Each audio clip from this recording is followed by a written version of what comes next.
하나님의 은혜와 평강이 오늘도 저와 여러분 가운데 가득하길 바랍니다. 귀한 은혜가 예배 가운데 함께할 길을 간절히 바랍니다. 우리가 하나님의 말씀을 율법으로 듣는 것이 아니라 복음으로 듣는 법을 연습을 해야 된다라고 말씀을 드렸습니다.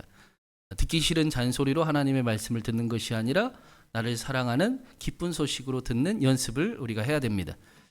하나님의 말씀을 율법이 아니라 복음으로 들으려면 제가 한 가지 간단한 팁을 드리면, 말씀을 가볍게 읽으면 율법으로 들릴 가능성이 많습니다. 말씀을 대충 읽으면, 한 번만 읽으면 되게 부담스러운 율법처럼 들립니다. 그런데 말씀을 조금 더 여러 번 읽어보고 조금 더 깊이 읽어보면 그 안에 담겨있는 복음이, 우리를 사랑하는 하나님의 기쁜 소식이 들립니다. 복음으로 들으려면 말씀을 좀 깊이 여러 번 그 안에 있는 하나님의 말씀의 의미를 찾는 연습을 해보면 됩니다. 그러면 하나님의 말씀을 율법이 아니라 복음으로 들을 수 있습니다. 듣기 싫은 잔소리가 아니라 우리를 위한 하나님의 사랑의 음성으로 들을 수가 있습니다. 하나님은 우리를 분명히 사랑하시는 하나님이십니다. 우리에게 해가 되는 것을 주시지 아니하고 복이 되는 것을 주기를 원하시는 선하신 좋으신 하나님이십니다. 우리 신광교회를 통해 저와 여러분에게 그 하나님이 주시는 복이 가득하기를 주님의 이름으로 축원합니다. 오늘 말씀 말라기는 구약 성경의 마지막에 있는 말씀이죠. 근데 말씀이 굉장히 무겁습니다. 부담스럽기도 합니다. 동시에 우리가 매우 잘 아는 말씀들, 우리가 굉장히 중요하게 여기는 말씀들이 말라기에 나옵니다. 말라기는 하나님께서 이스라엘의 타락한 예배를 보면서 누가 저 성전 문을 좀 닫아버리면 좋겠다. 내가 그 더러운 헌금을 받지 않겠다. 내가 너희를 기뻐하지 않고 너희가 드리는 것도 나는 받지 않을 것이다. 라는 그 심각한 말씀이 나옵니다. 이 말씀이 더 심각한 이유는 이 말씀이 사실은 이스라엘 백성들을 향한 말씀이 아니라 제사장들을 향한 말씀이었기 때문입니다. 두려움과 떨림 가운데 자신에게 주시는 말씀으로 말씀을 전하는 것이 아니라 아무렇지도 않게 예배드리는 타락한 제사장들을 향한 말씀이었습니다. 다른 사람을 가르치고 훈계하기를 즐겨하는, 자신에게는 아무런 말씀으로도 들리지 않는 그런 영적 지도자들을 향한 말씀이었습니다. 이스라엘의 예배가 타락한 이유는 영적 지도자들이 타락해 있었기 때문입니다. 그래서 더 심각한 말씀입니다. 예배 때에도 하나님의 말씀으로 우리를 이끌지 않으면, 우리가 하나님 앞에 그때도 나가지 못하면 우리가 언제 나갈 수 있겠습니까? 하나님의 말씀을 듣기 싫은 잔소리가 아니라 우리를 부르시고 우리를 놓지 않으시고 여전히 하나님이 우리를 붙잡고 계시고 하나님을 향하게 하시는구나 라는 말씀으로 들리기를 간절히 바랍니다. 그리고 또 말라기에 유명한 말씀이 오늘 나오는 말씀입니다. 우리 8절 9절 말씀 한번 읽어보겠습니다. 사람이 어찌 하나님의 것을 도둑질하겠느냐? 그러나 너희는 나의 것을 도둑질하고도 말하기를 우리가 어떻게 주의 것을 도둑질하였나이까 하는도다. 이는 곧 11조와 봉헌물이라. 너희 곧 온 나라가 나의 것을 도둑질하였으므로 너희가 저주를 받았느니라. 하나님께서 11조 하지 않는 것을 도둑질한 것이다 라고 말씀을 합니다. 이것도 너무 부담스러운 말씀입니다. 헌금에 대한 설교는 굉장히 부담스럽고 조심스러운 것도 사실입니다. 그래서 보니까 지난주에 그 믿음의 헌금 생활이라는 제목이었잖아요. 영상 제목이. 본 사람이 10명도 안 되더라고요. 농담이고 또 재밌는 이야기이지만 그렇게 헌금이 부담스럽긴 합니다. 헌금에 대한 부담감이 큽니다. 그래서 헌금 설교가 굉장히 적어지고 있는 현실을 우리가 보고 있기도 합니다. 그런데 그래서 헌금이 더 부담스러워요. 내가 드리는 헌금의 의미를 모르니까, 내가 왜 헌금을 드리고 있는지, 내가 무엇을 하고 있는지를 의미를 잘 모르니까 헌금이 부담스럽고 한국 교회가 점점 힘을 잃어가고 있습니다. 신앙생활이 은혜가 아니라 의무만 남아버린 것처럼 교회를 다니는 모습도 나옵니다. 바라기는 오늘 말씀을 통해 헌금의 의미가 무엇인지를 정확히 알고 우리가 왜 헌금을 하는지, 우리가 무엇을 위해 교회 공동체를 지켜가고 세워가고 있는지를 확인하고 가벼운 자유한 신앙생활하는 저와 여러분 되기를 바랍니다. 헌금을 드리는 모습을 가장 잘 보여주는 모습이 향유 부은 여인의 모습이지요. 그 모습이 가장 우리가 드리는 헌금을 잘 드리는 모습으로 성경은 보여주고 있습니다. 이 모습이 우리 신앙에 매우 중요했기 때문에 사복음서는 모두 기록을 하고 있습니다. 예수님께서도 이 여인의 모습이 온 천하에 복음이 들리는 곳에는 함께 전해져야 할 것이다 라고 이 여인의 모습을 칭찬하고 중요하다라고 말씀하셨습니다. 이 여인을 닮아가라, 이 여인을 따라가라 라고 예수님이 말씀하셨던 것입니다. 기독교의 신앙의 정수가 이 여인에게 있다라는 것입니다. 이 여인이 무슨 일을 했었는가? 이 여인은 예수님을 사랑한 적이 있었습니다. 사랑하고 있었습니다. 그런데 예수님이 근처에 오셨다는 소식을 들은 거예요. 그래서 향유가 담긴 옥합을 들고 예수님을 찾아갔습니다. 이 여인 안에는 예수님을 향한 감격이 여전히 남아 있었던 겁니다. 예수님을 계속 보고 싶고 예수님을 생각하면 좋고 예수님이 너무 감사한데 근처에 오셨다는 소식이 들리자마자 예수님을 만나러 가야 되겠다. 내가 예수님께 내 모습, 내 변화된 모습, 나의 삶을 보여드려야 되겠다 하고 달려갔습니다. 그런데 예수님을 보러 달려가려니까 빈손으로 갈 수가 없잖아요. 그래서 이걸 갖다 드릴까? 이거는 예수님께 드리기엔 너무 부족해 보이네. 이걸 갖다 드릴까? 이것도 부족해. 내가 사랑하는 예수님께 내가 이제 나의 전부처럼 모아왔던 그 향유가 담긴 옥합을 드리는 게 좋겠다 하고 자신의 전부와 같던 자신에게 가장 귀한 것을 예수님께 가지고 갔습니다.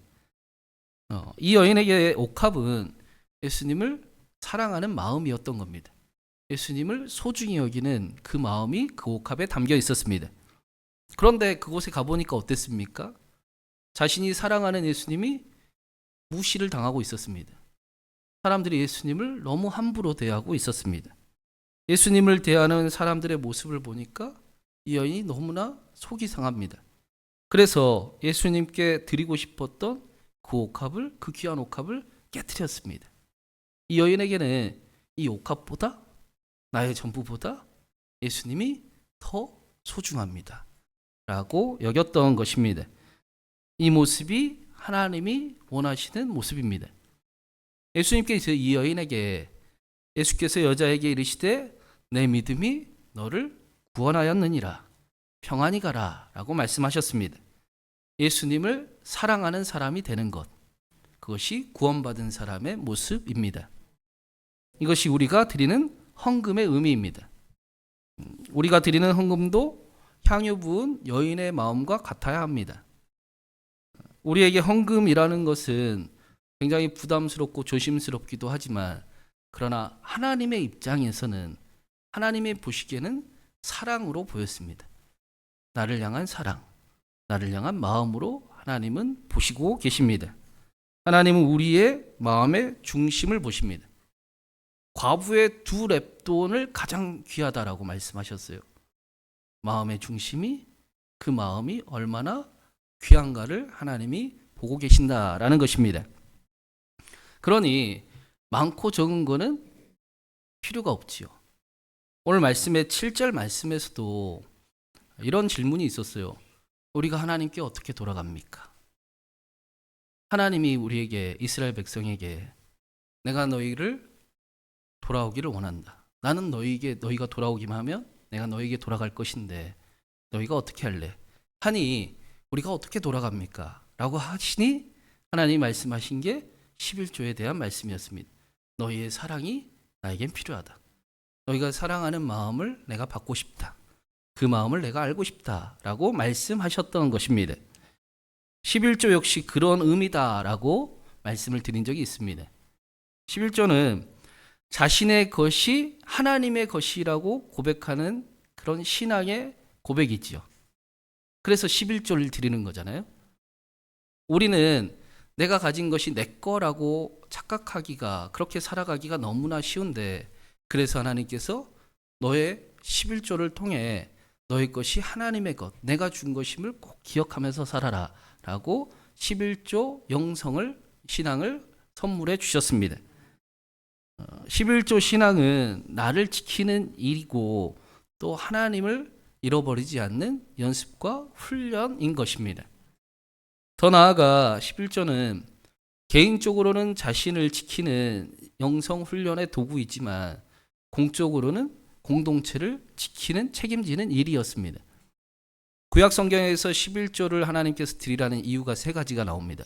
첫 번째는 재산과 또 자신의 생계 유지가 어려운 제사장과 레위인들을 위해서 드리라라고 말씀하셨습니다. 두 번째는 제사에 필요한 일체 비용을 위해서 11조를 드리라라고 말씀하셨습니다. 하나님께서 세 번째는 가난하고 연약한 자들을 위한 구제와 선교를 위해서 11조를 드리라라고 말씀하셨습니다. 그래서 11조를 우리가 드리는 것입니다. 개인적인 신앙의 약속만으로 11조를 우리가 하는 것이 아니고 11조는 개인적인 일을 넘어서 신앙 공동체를 함께 책임지며 살아가는 귀한 영성 훈련이자 또 우리에게 허락하신 귀한 하나님의 약속이고 또 책임인 것입니다. 하나님께서 11조를 통해서 예배를 섬기는 자들을 함께 책임지고 예배에 관한 모든 비용을 사용하게 하셨습니다. 함께 공동체를 지켜가게 하신 겁니다. 더 나아가 11조를 통해 구제와 선교를 감당하는 공동체가 되게 하셨습니다. 원래는 사실은 교회가 감당해야 될 일들이 많이 있지요. 기부도 자선도 사실은 교회가 가장 애써야 될 일입니다. 초대교회의 모습을 보니까 구제를 하기를 너무나 힘썼습니다. 자신들의 것으로 하나님을 전하는 일, 하나님의 마음을 대신하는 일, 하나님의 일을 섬기는 일을 힘쓰는 곳이 초대교회였습니다. 교회 역시도 그러해야 하는 것입니다. 그런데 어떻게 됐습니까? 이제 교회가 믿을 수가 없어요. 내 헌금이 선교를 위해 쓰는지를 모르겠어요. 내 헌금이 구제를 위해 쓰는지를 모르겠습니다. 그래서 내가 교회에다는 못 믿을 것 같아서 못 하는데 이제는 NGO 단체에다가 내가 직접 하겠다라는 세상을 우리가 살아가고도 있습니다. 그런데 사실은 그 일이 교회가 함께 감당하고 함께 꿈꾸는 일이어야 한다라는 것입니다. 오늘 말씀에, 그래서 10절 말씀에 하나님이 이런 말씀을 하세요. 우리 10절도 같이 읽어보겠습니다. 만군의 여호와가 이르노라, 너희의 온전한 11조를 창고에 들여 나의 집에 양식이 있게 하고 그곳으로 나를 시험하여 내가 하늘 문을 열고 너희에게 복을 쌓을 것이 없도록 붙지 아니하나 보라. 하나님께서 너희가 온전한 11조를 들여서 나를 한번 시험을 해봐라. 내가 너희의 창고를, 너희가 그 일을 행할 때 내가 창고가 복을 쌓을 곳이 없도록 붙지 않아. 한번 경험해봐라. 너희에게 부족함이 없게 하고 해를 당하지 않게 하고 모든 이들이 너희를 복되다 하도록 내가 축복할 것이다 라고 말씀하셨습니다. 이 말씀은 예수님께서 너희는 먼저 그의 나라와 그의 의를 구하라. 그리하면 이 모든 것을 너에게 더하여 주시라 라는 말씀하고 똑같은 말씀입니다. 그렇지요. 11조를 통해 하나님의 꿈을 꾸는 거니까 너희가 하나님의 꿈을 꾸는 공동체가 돼봐라. 다시 먼저 그의 나라와 그의 의를 구하는 공동체가 돼봐라. 내가 얼마나 너희를 축복하는지 너희가 한번 경험해봐라. 예수님하고 똑같이 말씀하시는 것입니다. 하나님을 사랑해서 하나님과 함께 하나님의 나라를 꿈꾸는 공동체를 하나님께서 축복하시겠다라는 것입니다. 얼마나 당시에도 공동체가 무너져 버리고 선교를, 구제를 감당할 힘이 전혀 남아있지 않았으면 하나님께서 이스라엘을 향해 내가 복을 주나 안 주나 한번 시험해 봐라. 나를 믿고 하나님의 나라를 향해 한번 나아가 보라. 내가 필요한 모든 것을 채워줄 뿐 아니라 너희가 복된 사람이라고 일컬음을 받게 할 것이다 라고 말씀하십니다. 하나님을 사랑해서 하나님과 함께 하나님의 꿈을 꾸는 사람이 하나님께는 필요하다라는 것입니다. 우리가 하나님의 꿈을 꾸는 사람들이 되기를 하나님께서 간절히 찾고 계시는 것입니다. 저는 우리 신광교회가 그런 교회가 되기를 간절히 바랍니다. 11조를 통해 하나님을 사랑하고 더 사랑하기를 원하는 그 일들을 행하고, 또 하나님을 잃어버리고 내가 가진 것이 다 내 거라고 착각하는 일들에서 벗어나고, 더 나아가 사랑하는 하나님과 함께 하나님의 꿈을 꾸고 꿈을 이루는 저와 여러분이 우리 신광교회가 되기를 간절히 바랍니다. 근데 오늘 말씀에 이렇게만 이해하면 오늘 말씀이 반쪽이에요. 말라기는 전체 메시지가 제사장을 향해 말씀이 전해지고 있습니다. 제사장 중에 11조를 도둑질하는 사람들이 있었다라는 겁니다. 느헤미야서에서도 우리가 하나님의 11조 창고를 도둑질하는 그 엘리야십 제사장과 도비야를 본 적이 있습니다. 그래서 이스라엘 백성이 11조를 낼 수가 없었습니다. 도둑질하는 애들이 성전에 있었기 때문입니다.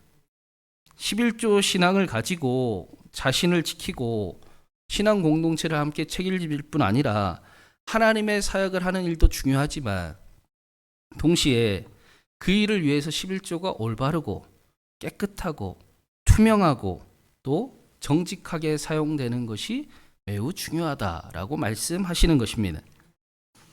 저희 루아가 유치원에서 전기차가 좋다는 얘기를 들었나 봐요. 지구를 살린대요. 우리 집에 자동차를 하얀색 전기차로 바꾸면 좋겠대요. 그 얘기가 제 머리에 꽂혀 있어서 제가 어디를 가다가 명절에 고향을 가다 그랬나? 하얀색 전기차가 지나가더라고요. 그래서 로야 저 차 어때? 했더니 저 차 사자 그러더라고요. 그게 얼마인지도 모르고. 애들은 그래도 되지요. 어른은 그러면 안 되죠. 애들은 그럴 수 있습니다. 아이 때는 그럴 수 있습니다. 그런데 교회에도 그런 아이들만 가득히 있으면 교회가 건강할 수가 없습니다. 교회에는 아이들도 많아야 되지만 또 어른도 있어야지요. 그 일을 잘 관리하고 또 잘 책임지고 함께 꿈을 꾸는 어른이 있어야 합니다. 하나님의 헌금을 소중하게 여기는 교회, 재정적으로 투명한 교회, 하나님의 손과 발이 되어서 하나님의 구제와 선교를 위해 조금이라도 감당하기를 원하는 그 일을 꿈꾸는 교회, 그런 교회가 우리 신광교회가 되어가고 있음을 믿습니다. 그 일을 향해 나아가는 우리 신광교회의 말씀대로 하나님께서 복을 쌓아둘 곳이 없도록 부으시는가 안 부으시는가 보라, 하나님이 나타나실 줄로 믿습니다. 저는 우리 교회가 이제 느낌이 아예 바뀌었다라고 느끼고 또 그렇게 믿습니다. 우리 교회는 또 다른 이제 꿈을 꿀 것입니다. 그 일을 위해 2026년을 준비하고 있습니다. 하나님께서 말씀이 기도가 되어 나아가는 우리를 말씀대로 이루실 줄로 믿습니다. 오늘 말씀처럼 하나님의 복을 쌓아둘 곳이 없도록 하나님이 부으시고 우리의 모든 행사를 지켜주시고 하나님이 우리를 책임져 주실 줄로 믿습니다. 우리를 통해 많은 이들이 신광교회는 복되도다, 신광교회 성도들은 복되도다 라는 말들을 할 줄로 믿습니다. 사랑하는 여러분, 하나님께서는 과부의 두 랩돈과 향유 부은 옥합을 부은 그 여인의 고백을 가장 기뻐하십니다. 우리의 사랑을 원하시고 우리와 함께 하나님의 꿈을 이루어가기를 간절히 원하십니다. 하나님 나라를 향한 우리의 간절함을 기뻐하시고 말씀대로 필요한 모든 것을 채워주시는 은총이 저와 여러분과 함께 할 줄로 믿습니다. 그래서 하나님과 함께 신바람 나게 하나님의 꿈을 꾸고 하나님의 꿈을 이뤄가고 그 일이 우리의 가정에도 우리의 삶의 자리에도 우리의 삶에도 하나님의 놀라운 축복으로 이어지기를 주님의 이름으로 축원합니다.